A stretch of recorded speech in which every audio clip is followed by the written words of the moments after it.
ኢትዮጵያን መምራት 1 ሚሊዮን ጉንዳን ተሸክሞ መሄድ ነው እንጂ ትርፍ አይደለም።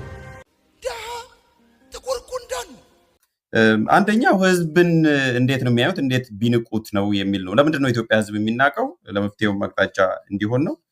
ትልቁ ደግሞ ከፍልስፍናው ጋር ተያይዞ ድህነትን ነው የሚዋጉት ወይ ደሃን ነው የሚዋጉት? እሱን በደንብ ግልጽ ማድረግ ስለሚያስፈልግ ነው። ደሃን ነው የሚጸየፉት ወይስ ድህነትን ነው የሚለው ላይ በአጭሩ ሪፍሌክት አድርግና አንድ የመፍትሄ ጥያቄ አለ በዛ እናበቃለን።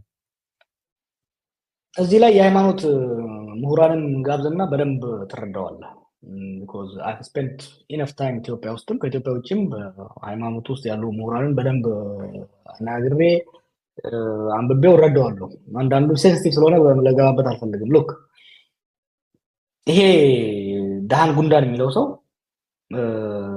ሰላሳ አይደለም። የጠቅላይ ሚኒስትሩ የቅርብ አማካሪ ከዚህ በፊት የሆነ ሽልማት ጠቅላይ ሚኒስትሩ ጀርመን ምናምን ሲያገኝ ሄዶ ለሱ የሰጠው በጎ ወጣት ነው ምናምን የሚል ፕሮጀክት ይዞ ሲንቀሳቀስ የነበረ እንደውም እኔ ምን እለዋለሁ ብልጽግና ደሴት እለዋለሁ። ብልጽግና ደሴት እኮ የምለው ኢትዮጵያ ውስጥ የተፈጠረች በምናብ የምትኖር የነሱ ኑሮ ቅንጡ የሆነ የህዝቡን ቤዚካሊ ደሴት ውስጥ ያሉ ሰዎች ቅንጡ ነው የሚኖሩት፣ ሀብታሞች ናቸው። ከደሴት ውጭ ያለው ሰው ራበኝ፣ ተቸገርኩ፣ ተገደልኩ ሲል አኖይኝ ነው ለነሱ ጨንጫቃ ነው የሚሆንባቸው። አብይ አንድ እንትን አለው። አንድ ጊዜ ከአንድ ትልቅ ሰው ጋር ሄደን ስናገኘው ያኔ ይሄ ፋኖ ቄሮ ገና ጠመንጃ አልያዘምና ብጥብጥ ነበር ትዝ ካለ።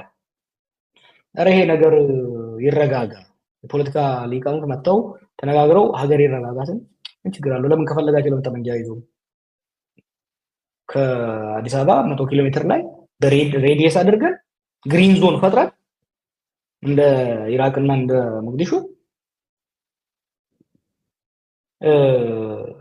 ሀገር እናስቀጥላለን። ስልጣን ማለት ጠቅላይ ሚኒስትር ነው፣ ሀገር ማለት አዲስ አበባ ነው ብሎ የሚያምነው